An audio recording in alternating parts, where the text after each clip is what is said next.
Hi everyone. I wanted to take a little bit here to go over something that's actually a very important topic.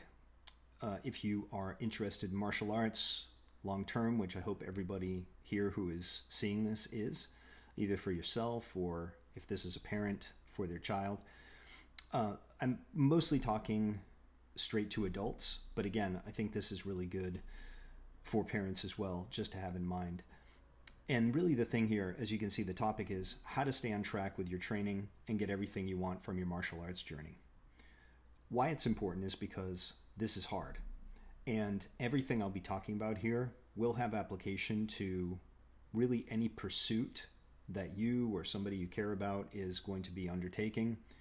And in the beginning, is very excited about, seems to be very interested in doing the thing long term. In this case, I'm specifically talking about martial arts, obviously, but then seems to lose track or fall out of love with it along the way.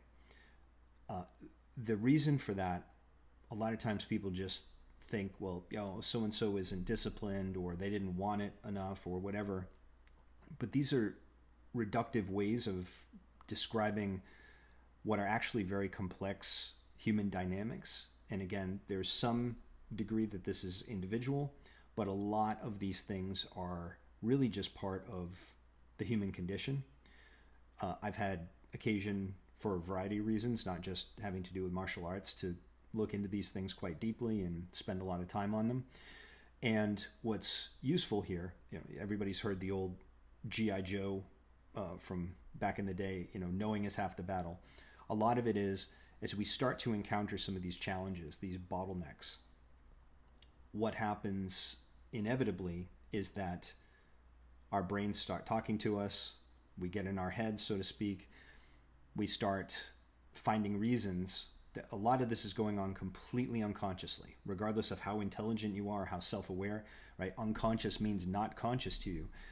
And so some of these things that I'll be discussing, when we can bring them to the surface and sort of understand the dynamics there that are really, again, just part of being human, then it's much easier to shed light on them and be able to make course corrections, actual behavioral change, because we can see them clearly. And now we know kind of like, oh, this is what's going on with me right now. Like, I am in this right now. So let me go ahead and jump in, and I'm just going to take you through a couple of the main principles here, main concepts. We could go very deep on this. I myself could spend hours on this, and if you wanted to get into fields in psychology and things like that deal with this on a much deeper level, we could really get into the weeds, but we don't need to do that. So let me go ahead and I'm going to go into presentation mode, and I'll take you through. All right, so first of all, this is what is known as the curve. I think my face, the camera might be in the way of that, but the curve. In economics, you'll see this curve referred to as the marginal utility curve. And for our purposes, that doesn't really matter. But what you're really looking at here, you see the lower axis is the amount of effort or energy you're putting into something, and then the vertical axis is the results that you get from those efforts. What you'll notice about this curve, obviously it's not incredibly scientific here, it's just a representation, but the curve starts very sharp in the beginning, and then it becomes to level off. It starts to level off after that, right? Where you see that green dot, you'll notice that that's sort of the critical point at which there's a transition from a rapid and significant result for the amount of effort you put into a thing before the real rubber hits the road, and now it starts to be much more just incremental gains for your effort and not as massive. What I wanted to do to anchor this for you is to have you think about a few examples, right?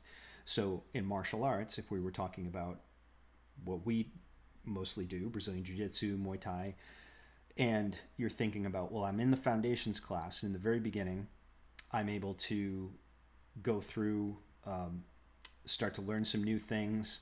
Maybe in the beginning, I'm like, wow, that's kind of hard when I'm starting to do it. But then once I learn the technique in class, I'm practicing it with my partner. All of a sudden, like magic, you're now executing some skills. Whereas the contrast you had, maybe even at the beginning of that same class, is there's no way I could have done what I'm doing at the end of class before this, right? Or I would have had to use so much energy, but it wouldn't have been technical. And now I'm actually able to do something I couldn't. Like for instance, I'm able to escape the mounted position with somebody much larger than me, whereas if you had said, try and do this before, I would have had absolutely no chance. Same thing in Muay Thai, right? Now you're actually turning your hip over on the kicks and starting to get a little bit of that whip effect that we talk about. And you're like, whoa, this is awesome. Like I definitely, if you told me to kick as hard as I could before, I wouldn't have been able to do this. And so what happens is, as you start to get a little bit of time in, you feel like every single class, every technique you learn is sort of a new revelation. And your learning curve in the beginning is very, very sharp. But then what happens, right? We get to a certain point. Say you've been doing it for a few months, and now you start being introduced to resistance. Because what happens is when things are much more cooperative and you're learning all this and applying it in a relatively cooperative way, again, it can seem like absolute magic. And these arts, they're not literally magic, but they are, kind of as close as a human can come because of the efficacy of the technique. Here's the thing. Once we get into resistance, now all of a sudden you realize, oh, well, this is what hard is. Because now you're dealing with uncooperative training partners. Doesn't mean they have to be 100%. As you know, we do a lot of isolated training with what do we call not just resistance 100%, but adaptive progressive resistance. But still, as that resistance starts to ratchet up, you realize, whoa, I was starting to think I could maybe do some of these things quite easily because I was in the basic level with relatively low energy against me. Now I'm dealing with relatively high amounts of energy trying to stop me from what I'm doing. And now it's much harder, and reality begins to set in. Whoa, this is not going to be as fast of a rocket ship to this idealized image I had in my head of whatever my goals are that I wanted to achieve. This is going to be much more of a grind, much more of a long road for me to get those results. And make no mistake, everybody has some sort of imagination going on around how they see themselves in the future relative to their goals for doing this in the first place. And, in one way, shape, or form, even if you're not interested in competing, very few people actually do compete that do martial arts. But all of us have some version of like the person with their arm in the air, getting the adulation of the crowds, clapping for them, and, some sort of status raise that's associated with these things. And so it can be very disheartening and disillusioning when you realize just how much is going to go into the process of reaching those goals. The other thing I'll just mention really quick before I proceed is you may have no problem or have gone through this in other domains for a variety of reasons where maybe it wasn't easy, but you didn't have nearly as much friction as you may have with martial arts. Other people, this may be relatively frictionless for them. Their process doesn't have as many roadblocks for them psychologically, mentally, but other things will. So it is somewhat individual. But again, these dynamics are going to be somewhat universal that I'm talking about. Just a couple other examples before I move on. Let's talk about if you were to start weight training. So if you're familiar with resistance training, strength training, and you will be aware that most people have their most dramatic gains when they haven't done it before and they start a program. And if it's a halfway decent program and you're actually working with a degree of intensity, you will notice the biggest exponential results in most cases, assuming you're not enhanced and all this stuff later.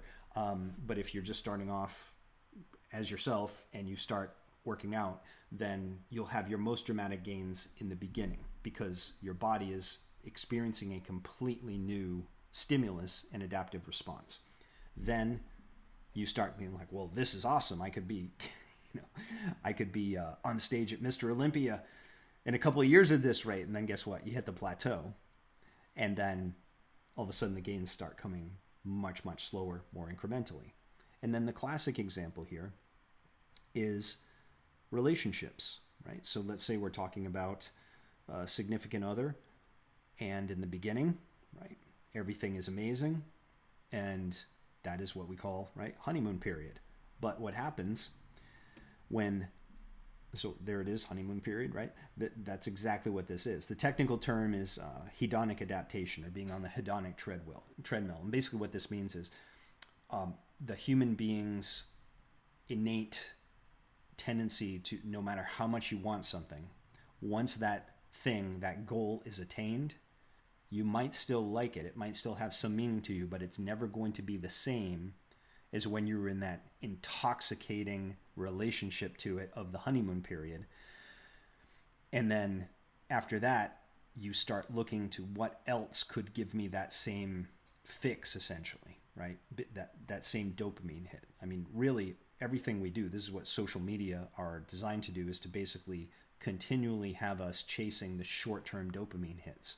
What we're talking about is a longer time horizon, but it's still not very long, right? There's a certain cap on it.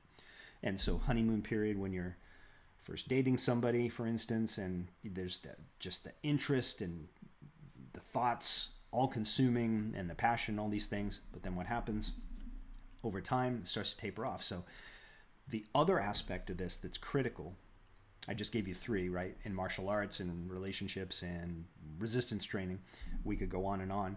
But the other thing I had mentioned briefly, status, right? Sort of that image you have in your head. Well, guess what? When we're starting things off and we start to have gains, a lot of times what's going on is not just our own excitement and passion for what we're learning during the honeymoon period, but also the fact that we're getting external validation from others. That could be friends, could be family members, both coworkers, what have you. But people start seeing like, oh, hey, I'm starting to see you're looking a little swole there, right? Resistance training. Starting to meet some training partners, or people saying, oh, you're doing MMA now, or you're doing Brazilian Jiu-Jitsu. Oh, that's sick. That's awesome. Relationship. Oh, he or she is amazing. I'm so happy for you. I'm glad things are going great. Oh, what? You had your first kiss. You held hands while walking down the beach or whatever. Whatever it is, it's like everything is sort of a big deal during the honeymoon period. But what you don't get is, if you've been married for 10 years or 20 years or something, you don't have people freaking out and calling up your girlfriends or whatever when to tell them that you held hands by walking by the beach, or you went on this, romantic weekend getaway. It's just like, oh, that's cool, right? Because the newness wore off, right? You're no longer in the honeymoon period. What you are in is the long haul, okay? So again, that green dot is basically just representing that pivot point where now those exponential gains in the honeymoon period and all the dopamine rush associated with it starts to taper off, and reality really starts to set in about how much of a long haul this is actually going to be. So because we get external validation during the honeymoon period, right, what we need to do is be shifting over to internal sources of validation through the long haul. That means not getting thrown off mentally by the fact that there's going to be, within this broader curve, there's going to be lots of ups and downs and peaks and valleys, but it is going to be a real process. And what happens, unfortunately, is that most people, once they get to that point, they're either going to be experiencing, like in Brazilian Jiu-Jitsu, there's actually a term for it. Excuse me, it's called blue belt blues, where somebody reaches this marker, this signifier of, right, finally got that thing, right, that symbol of achievement around my waist. I was awarded my blue belt. And in Brazilian Jiu-Jitsu, it's not like karate or taekwondo and stuff where those can come in months. It's like a lot of times that's a good solid 2 years, sometimes more, of hard, consistent work, showing up multiple times a week, and being humbled a lot, right? So, I mean, the thing is, you don't get to higher levels of jiu-jitsu. You do not get to black belt unless you have been submitted hundreds and hundreds, if not thousands upon thousands of times, right? So humbled over and over again. Essentially what we're doing is we're doing the human equivalent of like lions, the cubs playing with each other, or having the parents play with them and like bite down on the neck as they're wrestling, which is basically training from a young age to kill their prey, right? And we're basically, the joke is, I go do simulated murder with my friends, and then we go, have a drink afterwards or something, right? That's jiu-jitsu. Same thing with, Muay Thai. It's like I'm, playing blunt force trauma with my friends. I'm just not doing it 100%. So we make it safe, but essentially what we're doing is, showing how to do something that could be, putting them away with a choke or maiming them with a joint lock, right? And we do it in a healthy way, but that's what it is. So the thing is, you have to go through that in order to be successful. It's not that it might be part of the process. It is inevitably part of the process. It must be part of success, is that you will fail insofar as you're being positionally dominated, submitted over and over again. In Muay Thai, you will be, put on your heels and hit and tagged, with strikes over and over again. Losing rounds upon rounds, it will happen over and over again. And yet you come back and continue to problem solve and continue to embrace the process. So that is part and parcel of this whole thing. So we need to be comfortable with that, and we need to actually lean into it rather than lean away from it in order for us to be able to do that. And sometimes it's very hard. So people start to, when the dopamine rush wears off and they start to get to this green dot point, this turning point where everything changes, a lot of times they start to go, you know what? Especially if they reach a marker, like they get their blue shirt in Muay Thai, their blue belt in Jiu-Jitsu, that the blue belt hits, and they go, I'm going to go chase another dopamine rush. And part of that too is the fact that they haven't renewed another goal. I'll talk about this a little bit later, but sometimes goals can be great, but they also have their downsides if you don't have something on the other side of that goal. This is why my main message to people when it comes to the idea of goal setting is that your overarching goal that supersedes any other goal you may have along the way during your journey, which I hope is lifelong, of doing martial arts, is that you keep doing it. Because there are literally examples of world champions, at the highest level in the competitive sense, who have reached the top, 1% of 1%, and after they stop competing, they will entirely walk away from doing the sport that drove them, because that was the pinnacle. And when they can't do it at that level anymore, they basically become journeymen, right? I remember back in the day when Conor McGregor in the UFC was having his big famous run of just, defeating everybody in his path to become the first champ, the first double champion, in simultaneously holding belts in 2 divisions. And he would scoff at these, what he called journeyman fighters. And what that means is he's like, I love fighting and I want to build a great career here and I want to get rich, which he certainly did. But, I'm a martial artist. Like, I love martial arts. Like, this is in my blood. I want to keep getting better. I want to keep understanding it. When I can't do it when I can't do it anymore at this level, I'm still going to do it. And I'm also going to be involved with it, helping other people. Now he's a promoter actually in one of the organizations. So, it's just like martial arts is in my blood. Journeyman, on the other hand, he's like, these guys, they'll only train hard or really even be in the gym in any meaningful way if they have a fight booked. It's like, I'm just going to show up and work, like basically prepare to go fight for my paycheck, and then I'll go screw off and barely train until I get another contract signed, right? That's a journeyman. So what we want to be thinking of along those lines is like, we can always have that goal, but we want to be not journeymen in how we look at martial arts, regardless of how much time we can give at any given moment, because, you know, there's work and there's family things and changes, and you just, you know, are renovating a house, you just lost a job and now you're looking for another one, and it's taken up a lot of your time. You just went back to school, you just had a kid or had an additional kid, or whatever the case may be, right? Everybody has these things. Sometimes you can put more energy into it than others. But the thing is, if you can be even at all significant, even if for a while it's like maybe once a week or something, but you're still moving forward to your progress, then you don't fall into this. Then you are able to keep going. Okay?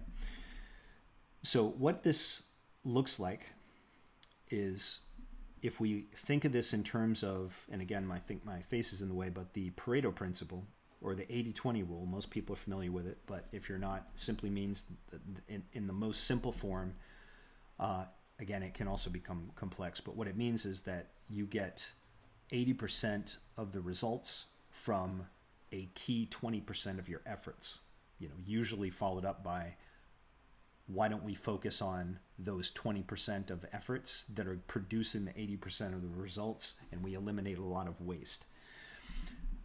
How that relates here is, if we look at the honeymoon period, this is where you seem to be getting an 80% return for 20% of effort, but it doesn't last very long.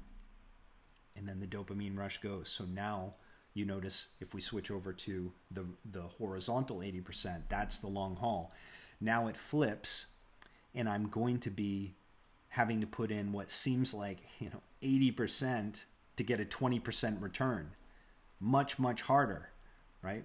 Going through a lot of trial and error and problem solving and, you know, bad days on the mat. I've been through it. A lot of people think because they come to the table with me, having already been a black belt for many years and doing martial arts for a long time, and I'm their instructor, they think, well, you must never have had to deal with all these things. Well, of course I have. I mean, I remember distinctly many times when I just thought I had a terrible day on the mat, and I'd be driving home and just feeling super negative, swearing at myself, you know, pounding the steering wheel, all that stuff. And then after a while, it's sort of like, what were you doing? Was it really that important that, you know, you had an off night or a couple or whatever, that, you know, you seem to be having success with somebody, and then all of a sudden you had one of your regular training partners just completely shut it down, and now you think you must stink, and your brain starts talking to you like the devil on your shoulder starts, you know, saying, maybe this isn't for you. And then you start thinking, your brain starts like producing ways to make rationalizations for why not to go back to the next class and train with that same person. No. The thing is, you have to be able to reframe and go back and say, you know what, the purpose of having regular training partners that I trust is that they can push me, and we can figure out solutions to the problems that each other produces or presents, so that can give us solutions, right? It's like we're all working together in the lab, and we're all trying to basically take someone's hypothesis and beat it so that we can come up with a better hypothesis. And I'll get to this in a bit. That's actually exactly what's going on. Like, this is all part of a scientific method, but we get all emotional about it, as opposed to leaning into it and saying, this is actually going to make me better. My failure tonight, like I said before, is going to be constitutive of my long-term success to get the goals I had in mind. But it's just not going to be all sunshine and roses. But this actually is very enjoyable when you focus on that problem solving, and you focus on the relationships of the people that are pushing you, and you appreciate that. So the cool thing is here, when you go over to the far right of the image you're seeing, and you see that vertical 20% on the other side, way far side of the honeymoon, this is the reward that greets you on the other end of the long haul. And I'm not saying, even if you've been a black belt for many years, right? I have now at this point. It doesn't mean every day is a great day on the mat, right? That's totally relative. What I'm saying is, it's very I understand it can sound very patronizing when you have a black belt say, you know, you don't really start learning the art until you're a black belt. But like, dude, easy for you to say. Come on. And there are some incredibly gnarly, like world-class purple belts in the world and brown belts and everything. Of course they're good. Of course they know a lot. What I'm saying is you really start to appreciate down the road where you begin to get compounding interest on all the effort and energy that you've banked into your journey, because it's like a whole other world opens up and you just really start to see things in a different context. It's like instead of being in the narrative, right, now you're sort of seeing the big thunderstorm behind me. You're sort of seeing the code in the matrix, right? And it doesn't mean you have all the answers, but you can see like how everything is moving on that chessboard. And everything just starts to like, or if you think of a flywheel, that flywheel starts to spin faster and faster as things just make more sense to you and you're able to see everything in a much different light. Then you really start to become even more enamored with learning. It's maybe not quite as much of a dopamine hit as when you were first in the honeymoon period, but it's just as good. It's just like any really good long-term relationship that grows and flourishes over time, even though it changes a little bit from in the very beginning, but it's just as satisfying, right? So you need to be able to go through the long haul to get there. And then even a bad day doesn't seem like a bad day anymore. Okay. So I'm going to relate this now. This is basically, the next piece is to put a zoom lens on this. And what does this look like in real terms? And so this is a 5 stages of change. And you notice how this is slightly different curve. So again, if we put it in context with the last one, what I want you to think about is this is, again, a more zoomed in version, because like I mentioned with the first curve, the marginal utility curve, there's lots of little unseen ups and downs within it. But this is sort of what takes place. We start off every new endeavor, not just martial arts, like basically anything. You start a new business, you go to a new job, whatever. You start off with uninformed optimism, right? Any new opportunity starts off with uninformed optimism. What that means in short is you don't know what you don't know, right? You're very optimistic because you haven't gotten in the weeds yet. So everything looks shiny. But then what happens is once we get past that initial curve, right? So think of this again as sort of the honeymoon period. You start to come down on the other side of that roller coaster and you hit the green dot. And that's where you start to get into informed pessimism, right? Now I've been doing it long enough, I start to see that long haul in front of me. And then you're kind of riding the roller coaster down.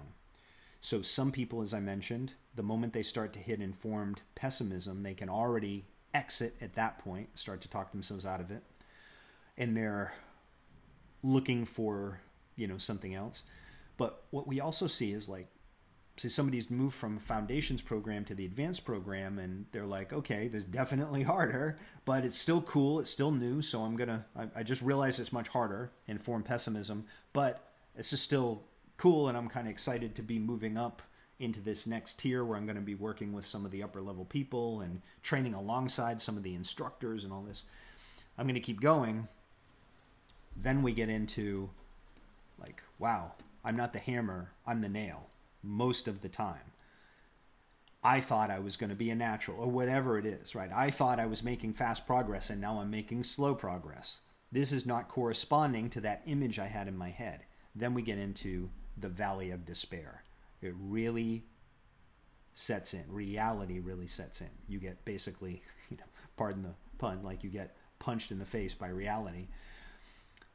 And at that point, right, we're really in the depths of reaching a friction point with the long haul process.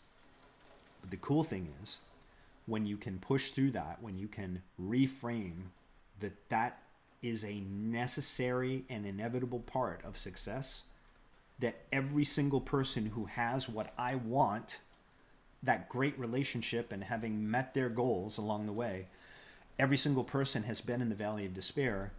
I keep going. I keep showing up. And not only showing up going through the motions, but I keep showing up and being part of the process. Then we get to informed optimism. That's, like I said, you start to see now we're on that other 20% climb. You see it up ahead. Or maybe you start getting glimpses of it, right? And it's like, okay. And then you get to your achievements. And those are going to be, again, not only the short-term goals you may have along the way. Those, by the way, are going to change. Something that might be very important to you as a goal right now. If you keep going, you'll have a completely different goal at another stage in your journey based on a number of factors. But you will get those achievements. And hopefully, again, the overarching biggest achievement is to keep doing the thing for as long as you can. So that's the 5 stages, right? Very, very common. The danger, again, I'll show it on this page, is once you get to the valley of despair, or even sometimes, like I mentioned, informed pessimism, but once you get to these friction points, that's where people go, nope, too hard. I'm looking for another opportunity, aka another dopamine hit, and I'm going to go chase that here. And you see this, like people that are like, they don't last more than, ever 6 month, maybe a year relationships, because it's like, once the shine wears off, I got to go find the shine again and again and again. Or people that just hop from one activity to another. By the way, there's nothing wrong with just doing activities or kind of dabbling with a hobby. I understand this, right? So that's why like recreation centers are great, because you can go take a 6-week class on this and a 6-week class on that. But when you're doing something that you start off saying, no, I do have long-term goals. Like I want to be part of the Ultimate Athlete program, the advanced program, and I want to train long-term. And, I see myself doing this. I have this in my mind as part of my life. Well, anything that's like that to you, you're going to go through this process in one way, shape, or form. But how do you keep alive everything that made you excited about it in the beginning? How do you not lose that loving feeling? That's what we're talking about. So what's the most practical way to push through the valley of despair? Focusing on systems, not goals. Okay? What's the difference? A goal is a specific objective that you either will or won't achieve at some point in the future, whereas a system, that's what you do on a regular basis that moves you toward your goals. This is an important distinction, because once you understand what a system actually is, this is much more concrete than people just saying, you probably heard of like discipline, not motivation. And that's true, because motivation is fleeting. It's more of a feeling. But discipline is just what you do on a regular basis. But it doesn't really mean anything if you don't have a system informing that discipline, right? Like, give me more meat on the bone. Give me more context. What specifically do you mean by discipline? Well, what we really mean is a system. So when your goal is the focus, even if you achieve it, you can feel a letdown and a drop in motivation and sense of direction, right? You just earned your blue belt. You just won a tournament. You just became the world champion. Your life's objective. And then you'll hear story after story, right? Even with high-level professional athletes achieving some goal that drove them for years. Everything was about that goal. And they have this absolutely indescribable feeling of accomplishment when they hit it, and afterwards it's the biggest, most like soul-crushing letdown they've ever experienced. That's the other side of the roller coaster, right?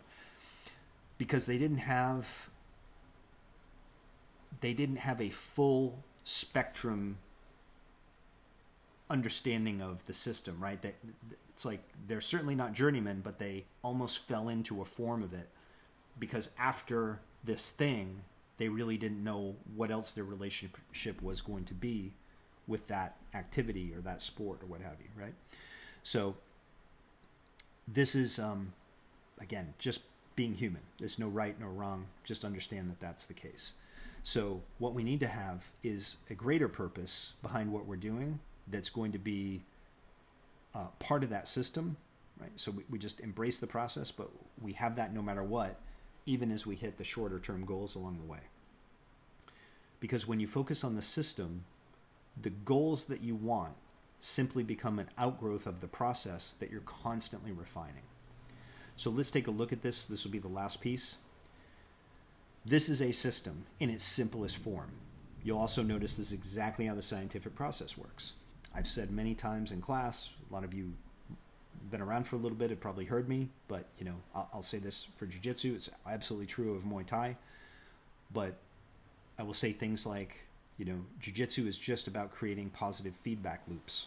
Focus on creating positive feedback loops, and you really can't go wrong, right? Otherwise, all the shit in our head, right? Our brains just start talking to us, start creating rationalizations. Much of it's unconscious, but it percolates to the surface. And next thing you know, you'll be starting to say like, I'm pretty busy. And being busy might be true, but it starts to become the rationale for why you can't train at all, and you start to fade away. Or, my elbow's been bothering me, or whatever. Maybe true, but not debilitating. You could train around it, but it becomes the excuse to say, I'm not going to be in for a little bit. And then when you're not in for a little bit, it becomes like now everybody I was training with that were my peers have accelerated past me, and I'm going to be left behind. And it's just your brain starts to do any rationalization it can to self-sabotage you, right? And to you, it makes sense consciously, but unconsciously, this is all just part and parcel of all these dynamics I've been talking about. So instead, we focus on the system. System's very simple, right? You have a hypothesis about what you're trying to do, right? You try something, that's an input. And then you go through whatever process you've laid out to be able to accomplish the goal, and then you have a result, an output. So let's say I am learning how to pass somebody's open guard in Jiu-Jitsu. I am learning how to land a jab on a real live moving opponent who's trying to, punch and kick me back in Muay Thai. So we know that we've got to create some sort of connection to the body if I'm going to pass a guard, because otherwise, they're too far away. Like, I need to get closer to them. So I'm going to have to engage, and then my inputs are going to be the techniques or the concepts that we're learning in class, and the process is going to be what we call the I method, which is first I start off with pretty much cooperative or no resistance with an opponent. So I know that I'm actually performing my movements correctly.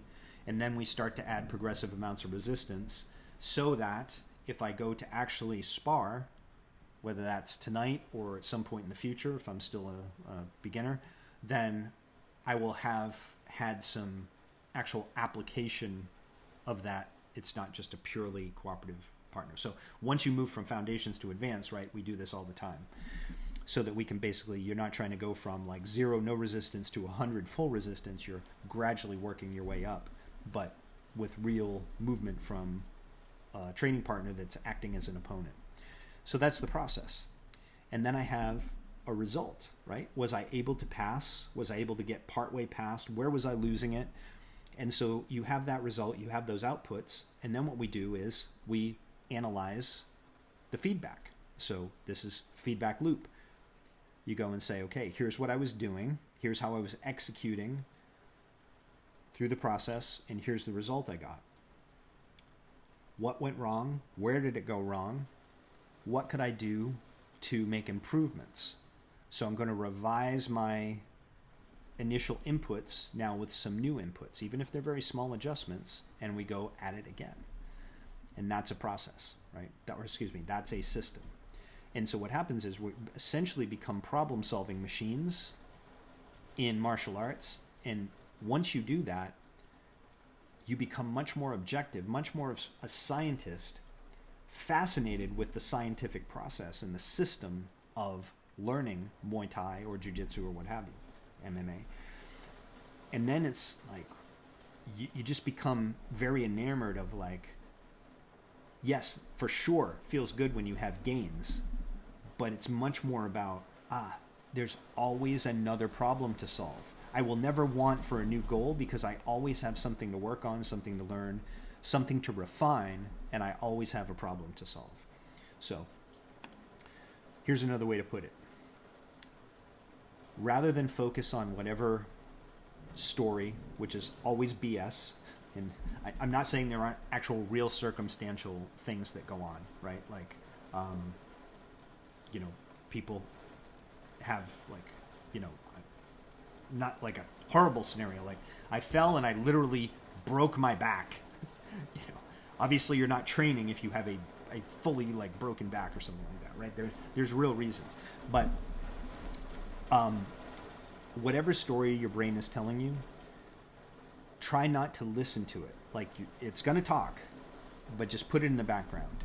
And instead, focus on creating the best expression of Muay Thai or Jiu-Jitsu or whatever it is you're doing today that you possibly can, right? You want to embody the art to the best of your ability. Create the best expression of your Jiu-Jitsu, your Muay Thai that you can today, and then do it again the next time you come in and the next time. In other words, don't make it about you. Don't let your ego take over. Instead, make it about the process. So you heard people say before, it's not about the destination, it's about the journey. Well, of course the destination does matter. We're kind of lying to ourselves when we say it doesn't. But again, those short-term goals, those destinations are never the major destination. The major destination is, if we want to get to that other 20% of awesomeness on the far side, we need to be willing to fall in love, not honeymoon period love, but fall in love with that process of showing up every day. And instead of getting down and frustrated, make it part of that problem-solving process. Just follow the system and start to love the system. That's where all the good stuff comes from. So I hope this is helpful, and I'm happy to discuss more. If anybody has any specific questions, the staff, the other coaches, and I are always here for you. Okay? Thanks, and I'll talk to you soon.